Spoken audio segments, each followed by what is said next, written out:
Hello gamers, this is Th3Ruthless and welcome to another video. Today we are gonna analyze everything about spear and daggers.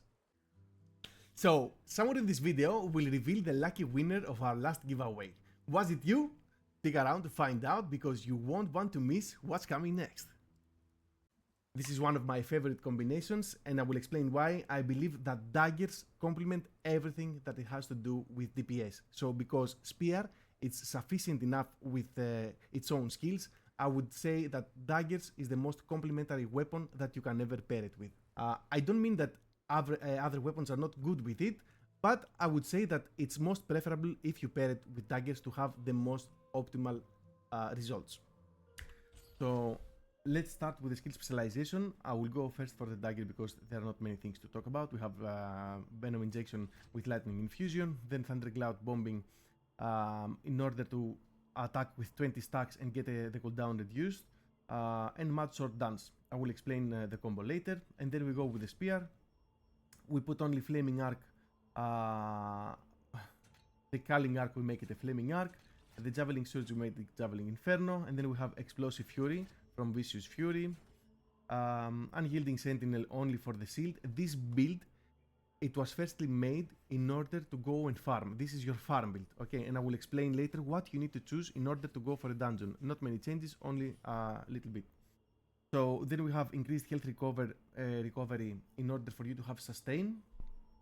Rising slash with bursting echo and distant slash, we get more range and also the damage is applied as an explosion around the skill. And then we have Phoenix Barrage with everything on it because Phoenix Barrage is one of the best skills, very powerful, melting down people and mobs. Now, if you want to go to a dungeon with this build, the only thing you have to change in order to benefit any other people that are around you, you remove the Blood Leech aura and the conditional hit, and you put these two skills for Sentinel Bastion in order to give everyone the heavy attack chance buff. Okay? Now, let's go to the passives.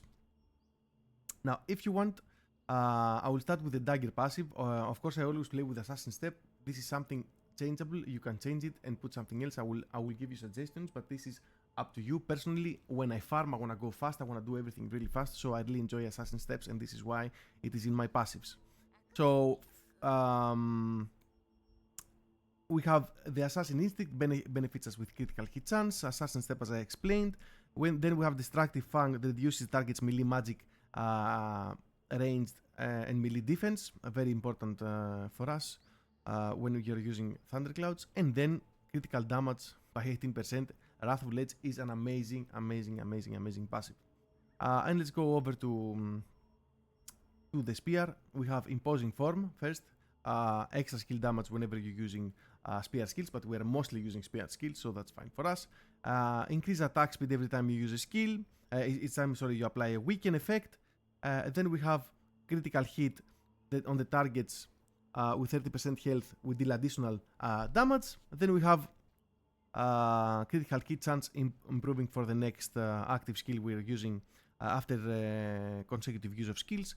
Now, if you want to change something, you should place this one. On taking skill, damage has a 5% chance to increase magic melee and 8 heavy attack chance instead of assassin step. Even though I believe it's mostly a PvP one, you can use it always, of course, on PvE after the skill.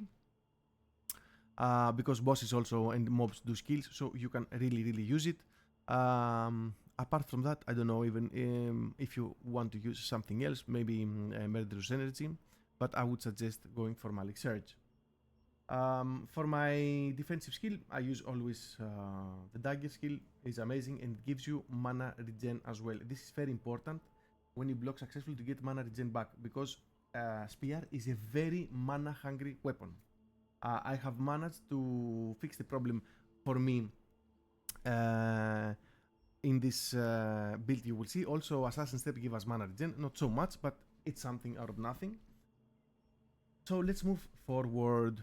For the masteries, as you can see, I haven't finished yet, but for daggers you will go up to attack speed, and then it really depends. I have on quest log, I have different builds for whatever you play. If you want to play with the evasion, you go up to this one. If you don't mind, you go and play for cooldown speed and weekend chance. Okay, I have the builds differently set up on the quest log, so you better see the quest log for whatever you want to play.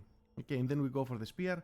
Definitely going for the bottom one, ultimate power attack speed, skill damage resist, and cooldown speed. Now, again, if you want to play with endurance, you go for the upper one. Other than that, if you want to be pure DPS for PvE only, you would go in the mid tree. Okay, so the top one is mostly for PvP with evasion and endurance, and the middle one, so the bottom one and the middle one will be for PvE. As I said, everything is up on quest log. Now, before we move on to the skill rotation, as per previous video, we have our hidden treasure, let's say, game. Okay, this is my quest for you guys. If you find and give me a screenshot exactly as I am right now, standing in this place, I will reward you again with a 25 euro Steam card in order for you to buy your Lucent and get anything you want from the auction house or skins, etc., etc. And with that, let's go and check what happened to the previous giveaway. Hello, Aifu. Hello, How are you today? I'm pretty good. Thank you. So first, I would like to congratulate you for winning the location founding event. Yes, thank you, thank you. So can you tell us how long have you been playing Throne and Liberty? I've been playing since the global release. I believe you enjoy the game, yeah? Yes, really good. Okay, and what's your favorite weapon combination? Wand and staff. You I enjoy really playing like support, being eh? support. Yeah. That's It's great. really good. Okay, so I would like to ask you, how long did it take you to find the previous spot location? So it took me less than 5 minutes because in Purlight Tower, when you get a mystical portal, I think is that the name, you can find the orb like behind the tower, and it's a big orb is inside a tower, and on the left side is a waterfall with a stone and stuff. So it was Okay, so it was fairly easy, eh? yeah, it was So I easy. think I must step up my game to make something harder for the next one, yeah? Yeah, I need to get it hard. Okay, thank you very much again for participating in the event, and congratulations again for winning the competition. Okay, thank you. Okay, thank you, bye bye. Thank you. Bye. One last thing before I show you the rotation is that we play with 60 strength. We go for the 50 in order to get a heavy attack chance, and then because we are playing in PvE, and if you want to move on tiers, especially for rune farming, you have to have a lot more HP pool. So we need the 60 strength for the max health. We go for 7 dexterity, of course, for maximum critical hit chance, and because of the evasion, we also play with the evasion. And then we get, I don't know, 22 perception. We don't care about this because we have enough hit chance to do anything we want, to be honest. I haven't finished my build yet, as you can see. But even without finishing my build, it is enough. But we will get there with the runes. And as I said, everything is prepared on quest log with full runes and everything, so you can have a full idea of what's going on in quest log. So let's go to the rotation. So we will always start. Now, if you want to go in with death from above or not, it's up to you, really. What's most important is after that, we open Lightning Infusion instantly with Unyielding Sentinel, and then we go for Mud Sword Dance twice. Then we use again Lightning Infusion into Thundercloud's Bombing, and then we are using Phoenix Barrage in order to stack 20 poisons of Thundercloud again on our target, in order to use Thundercloud again afterwards. So after that, we go for Flaming Arc into Explosive Fury. If it's mob is stunnable or not, you can use Abyssal Cleave, and then you go for Javelin Inferno. For Rising Slash and then Javelin Inferno. Okay, we use Rising Slash first because we explode any burst or ignite that it is on the target. And then we use Javelin Inferno, which also stacks Flame Ignite. Okay, so let's go and see it. Our target's almost full to 997,000 almost. So let's go and see how big is this.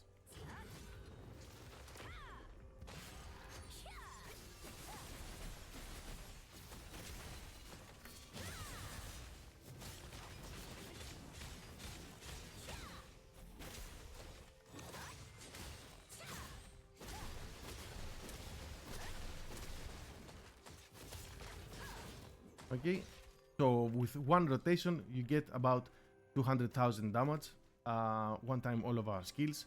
Now if you were inside AoE mobs, this is really amazing and huge, and you can position yourself accordingly.